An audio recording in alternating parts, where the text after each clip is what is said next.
Okay. Good morning, friends. Uh, Still now we have seen what are the forces and different types of combinations, and we have seen how our gravity dam structure everything will be there. And in this session, we will see design consideration. If you see as double RE, design part numericals are not there, but we should know what are design considerations. Means what considerations we are having, what we have to follow conditions. This all we will see now. Okay. Here we are having two types of combinations. One is when reservoir is full, and another one is when reservoir is empty. For suppose if there is a dam, if there is no water, means that is empty. If there is some water, then it is some full. We have to see both conditions and we have to follow. Okay. Now here in case 1, when reservoir is full, the major forces acting are, means when it is full, one is weight of the dam will act, external water pressure, uplift pressure, and earthquake force in serious seismic zones. Means uh, generally if you see here, when reservoir is full, earthquake forces will be there, but in serious seismic zones, we are having zones, different types of zones, like zone 1, zone 2, zone 3, zone 4. Okay, if you see serious seismic zones are only two, we can say one is zone 3 and another one is zone 4. And these are minor forces. Major forces are weight of the dam. Obviously overall weight of the dam is important, and water pressure is important, uplift pressure is important. And minor forces means minor forces are silt pressure. Silt pressure means, in previous lecture I have shown how that sand will be uh, flow. These are okay. Next one is ice pressure. Ice pressure when we will get, for suppose in winter season, if you see in cold areas when it is getting minus degrees, then we will see ice pressure. Due to ice pressure means what, when it is winter season, the water will become into the ice, and in summer what will happen, it will become to the normal water. Due to this expansion and contraction will be there. Due to this there is a chance of cracks. And next one is wave pressure. Wave pressure is common. If wind is there more, then immediately what will happen, immediately some force will act on our dam. These are minor forces. Now first, for most conservative designs and from purely theoretical point of view, one can say that situation may arise when all forces may act together. Means in rare cases, okay, in rare cases all forces may come at a time. Okay, that is this point. But such a situation will never arise, because if you see, wind and earthquake won't come at a time, but we have to consider that it will come. And who knows that in 2019 we will get COVID. Same like this. Okay, like that we have to decide and we have to construct our gravity dam. And from where we are taking this one, here we have to follow, like if you see reinforced concrete, whenever we are designing, we'll follow Indian standard code book. In the similar way, here we have to follow USBR, that is nothing but United States Brazil has classified normal load combinations, and extreme load combinations are given below. See the normal load combination, extreme load combination. Coming to normal load combinations, here we are having water pressure up to normal pool level. Okay, normal uplift. Pool level means like water level, how much it is, it will be the normal, and uplift pressure will be normal, silt pressure and ice pressure. Okay, if you see, these are one type of combinations, we can say normal pool level, normal uplift, silt pressure and ice pressure. This class of load is taking when ice force is serious. Means when, for suppose just now I said in winter season the water will come into the ice. Okay, at that case we will see these all. Okay, now water pressure up to normal pool level, normal uplift, earthquake force and silt pressure, this is one type of combination. Water pressure up to maximum reservoir level.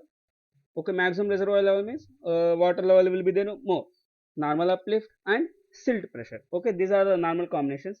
Coming to extreme load combinations, water pressure due to maximum pool level, you can see here, uplift pressure we can see without any reduction due to dryness, and silt pressure. Okay, these are the combination we can see. Now when reservoir is empty, still now we have seen reservoir is full, now we will see reservoir is empty. Empty reservoir without earthquake forces to be computed for determining bending diagrams, etc. Okay, obviously whatever it is there, we have to calculate bending diagrams, bending moment shape for this all. And reinforcement design is common as it is dam. Whatever reinforcement you are providing, you have to provide as per USBR classifications. Okay, for grouting studies or other purposes. Okay, uh, here what he is saying is earthquake force is not required, but we have to compute bending diagram. One is and reinforcement design, and for grouting studies or other purposes. Okay, empty reservoir with a horizontal earthquake force produced towards the upstream has to be checked for non-development of tension at toe. Means when a empty reservoir is there, okay, here reservoir is empty, but there is a chance of earthquake. At that case, what will happen? See here. For suppose this is our gravity dam. Okay, here there is no water. Okay, suddenly what happened? There is a chance of earthquake. At the even if earthquake came, here there should not be any movement. Okay, here generally when earthquake came, the movement will start at toe at this location. Okay, like this all the conditions we have to follow. Okay, here we have to check no non-development means if reservoir is empty and something earthquake force came, then is there any tension at toe? We have to check. If tension is there, immediately what we have to do? We have to change our conditions like grade of concrete under reinforcement details. These are okay. Next one is modes of failures and criteria for structural dynamics. Modes of failure. This is also one of the most important topic we can say. A gravity dam may fail in following ways. Obviously, gravity dam may fail in following ways. Okay, one is by overturning. Overturning means if you see here, this is our dam. Okay, uh, when some force occur like earthquake force or normal force or wave force we can say or silt pressure we can say. Okay, what will happen exactly at the toe? Either rotation will be there or overturning will be there. Overturning means just like movement we can say. What we can say? It's like movement MR or MO, that is movement at overturning and movement at rotation. Next one is crushing. Crushing means what? Already you know, if water level more it is there at base level, what will happen? Our slab will be get some crush. Due to that there is a chance of cracks and everything, and it will cause to failure by development of tension, causing ultimate failure by crushing. Okay, due to this forces and everything, there is a chance of tension, and due to tension what will happen? Some cracks will occur, and due to that cracks dam will get failure. Okay, by shear failure called sliding is also one of the failure we can see here. Now the failure may occur at the foundation plan or at any other plan at higher level. Okay, generally if you see our failure may occur at foundation plane.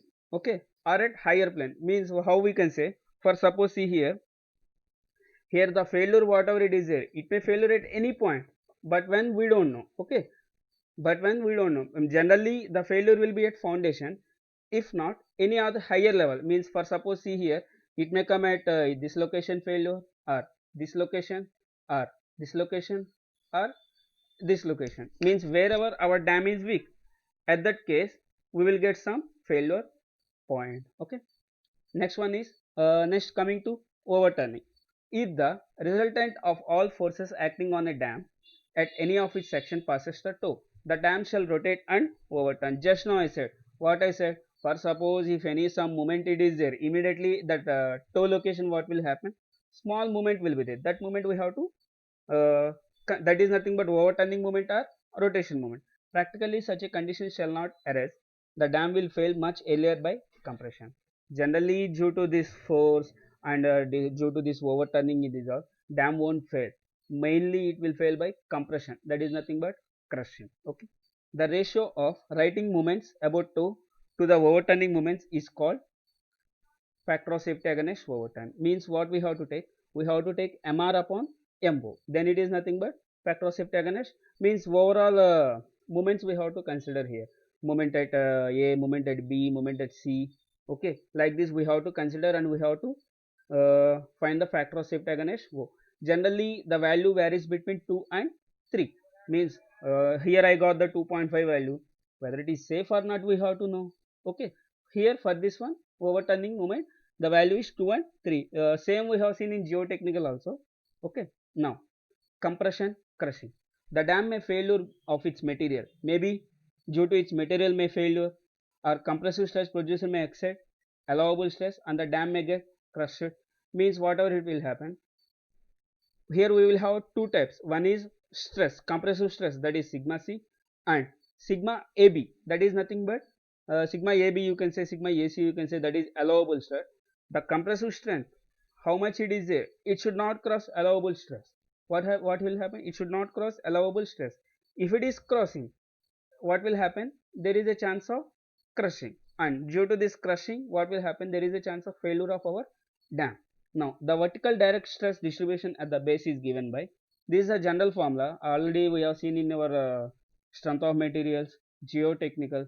Okay, now here stress formula P is equal to direct stress plus bending stress, P max upon P maximum or minimum, that is equal to epsilon V into 1 plus or minus 6C divided by B. Here P maximum is there, minimum is there. P maximum means 1 plus 6C by B, and P minimum means 1 minus 6C by B, and sigma epsilon V is nothing but all the vertical forces. Now here E is nothing but eccentricity, E is epsilon V is equal to total vertical forces, B is nothing but base width means this one. From here to here it is base width. Okay, now here we can see the overall diagram. Okay, here vertical forces I am considering and horizontal forces I am considering, and we have to consider here resultant force also, that is also most important for us. Okay, and this is our heel location, this is our toe location. Okay, overall width I am dividing into two parts, one side is b by 2 and another one is b by 2. And for suppose if you see the first diagram, P maximum is positive, P minimum is positive, that is nothing but compression, this is nothing but compression. And if you see the second diagram, compression is in positive, tension is in negative. Generally the tension should be less than 0, it should not be greater than 0. Okay, P minimum whatever it is there, it should be less than 0, it should not greater than 0. There is a means in rare cases it will have chances are failures are there. So friends, this is about today's lecture, and if you are having any doubts you can ask me. Okay, thank you.